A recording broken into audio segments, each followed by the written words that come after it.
Hi, I'm Austin Chu from Wristcheck, and we're in Geneva Old Town today to discover one of the most celebrated and successful independent watchmakers of our time, Akrivia. So I guess let's go.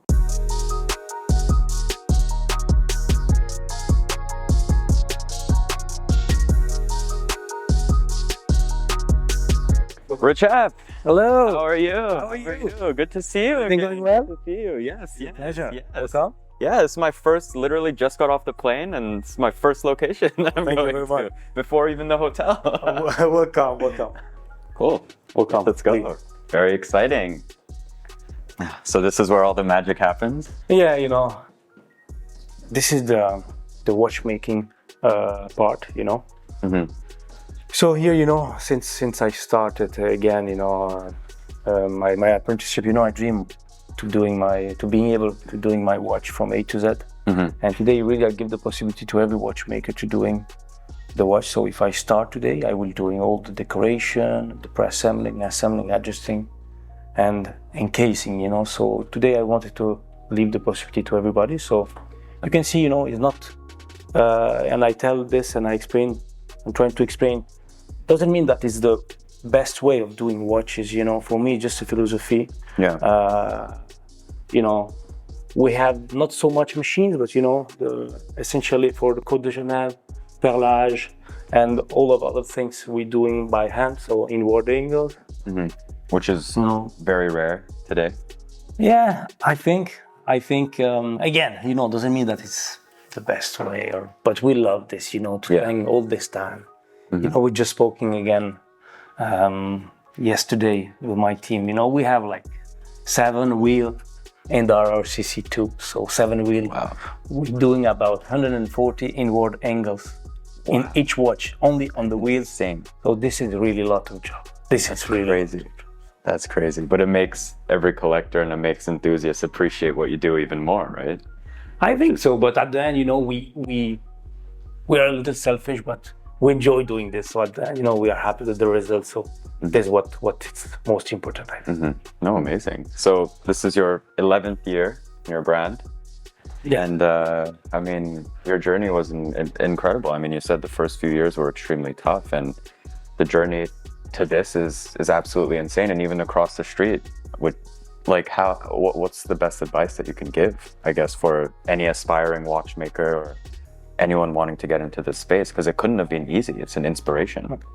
To say frankly, it was really hard the first years, but honestly today, if I think back, I was happy to leave all this because, I think when you start like a watchmaker, you're doing only watchmaking. You don't know about other things. So I think it's good to go slowly.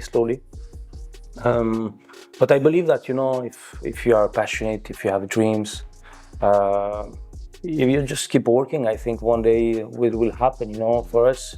To say frankly, I don't see this, it's incredible for us. For me, I just have seeing what I have to do today, and we are focused on this workshop, and at the end we're quite close, we don't sing that much outside. Yeah. Today I think that, it's 11 years ago.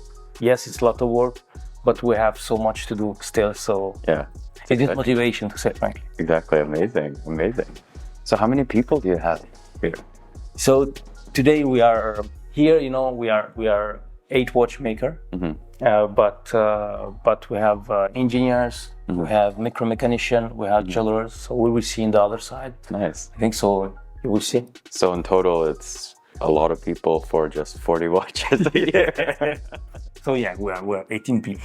Wow, that's insane. So on average, basically per person, even though they're not all watchmakers, but basically 2 per staff, basically. Yeah, because at the end, depend what you want to do. But for me, it's about exploring. I want to learn. We don't have choice. Mm-hmm. And the problem is, if you want to be a professional in every steps, it's a long way. And you have to find people. We start with Mr. Hagman. Which is incredible. But he's 83. And he said to me, you have to find also some people, not only me. To being able to follow this. And in the way we're doing today, like artisanal, and I believe you can see, and this is why we opened I call open kitchen, you know, because I wanted people seeing, you know, but if you want to do it in this way, you don't have choice to find people, and you know, without human we can't do nothing. Zero compromise. Honestly, no. And you know, 11 years ago I started. I don't want to break this. I want just to go more and more deep, and that's amazing. We are young, so we have to be motivated now. So your vision from 11 years ago to what it is now, is it more or less aligned? More or less the North Star is the same? I believe that I became a little more strict. I believe that I know even more what I want to do. I want to explore more. But for sure, you know, I tell you one story. You know, 11 years ago, I wanted to be in the low. I was just doing my watch. And when I started, it was good. The first month, you know, and everything. Yeah. And very quickly realized that you have people calling, phones, administration, all this. Yeah. So you have to, okay, you think, oh, I have maybe to find somebody who can help for that. Yeah. So I have to fight, you know, all these years for being able to having my time at my bench. Yeah. So today, I believe that I'm living the best time of my life because I have still my time to work. And I have some other people can help me for doing, you know, some other watches. So this is why I think can change a little. But today I'm happy with what we're doing. Yeah, well, I mean, I think the quality is better. I think, you know, we know more, we have more knowledge.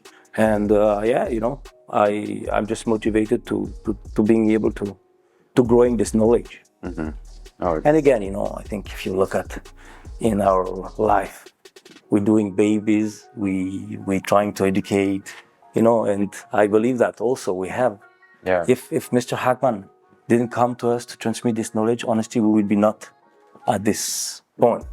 So in the end, we have to learn and to transmit, you know. So this is why you can be selfish in the philosophy, but I think you have to be open and transmission. And I think the passion, I mean, passion is something that there's no way you can hide it, right? And I think maybe that might be a reason why you and Jean-Pierre Hagman has this relationship, right? And it's pretty incredible that he's 83, joined you in 2019, right?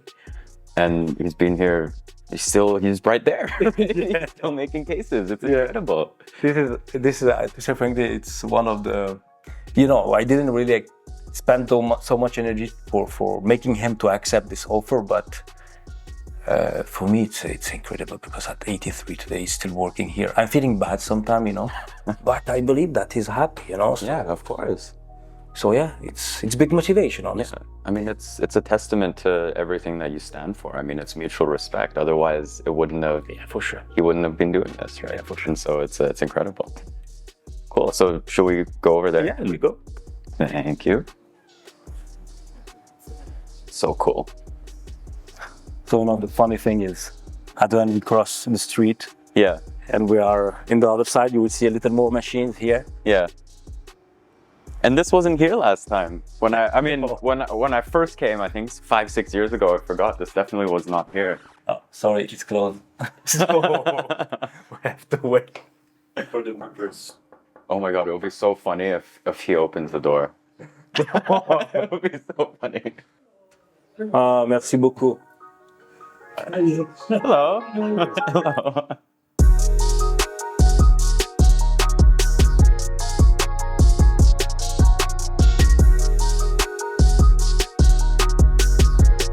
So cool. Man, so tell me a little bit about this space. Different smell, no? Different smell, different smell. Smells like metal. Yeah. No, you know, again, for me, since when I start, you know, you have an idea of watchmaking, and you're trying to be happy, you know, to following these dreams. And when I started to work, you know, I realized that if you are in a company, they're doing some watches, some number of watches, you know, they have to find some solution for being able to do some numbers. And for me, you know, I felt a little frustrated. So I realized that if I wanted doing this, I have just to create my workshop. And again, you know, you're reading books of George Daniels. Yeah. And you start doing some things like this, you know, with milling machine, with And it was the first time really we did a watch from A to Z in this workshop. Was in 2019 with the RRCC2. Yeah. And it was more trying to understand, to go more deep, to doing all these steps. And this is why this workshop exists. But before that, Mr. Hagman really we started with the case and pushed me a little, even more, and accepting me this idea, because we started with the case and I say, okay, if we're able to doing with the case, we are able also to doing some of the components, some of the movement. But I realized one thing: to doing case, it's more difficult to doing movement for me. Really? Because on the case you have many steps. Like you have soldering, you have you have to do a jewelry, because you have to file. Many steps. But what I'm saying, I realized that it was more complex. For example, for the RCC2, you have lugs, you have bezel, you have to solder all together. Yeah. And after soldering, And it's curved as well. it's curved. But not only this, but honestly, to put all together and to being able to have a good quality, it was a big challenge. And today, I still have this challenge, honestly. Oh, wow. So this is why I have to understand and realize and respect even more some people like Mr. Hagman, because they was through these years. Yeah. And we still fight for having a better quality. Yeah. And even today, like basically a JHP stamped Patek case is the most coveted among some of the most coveted Pateks, right? Yeah, I think so. Makes the best minute repeater noises, so it's amazing.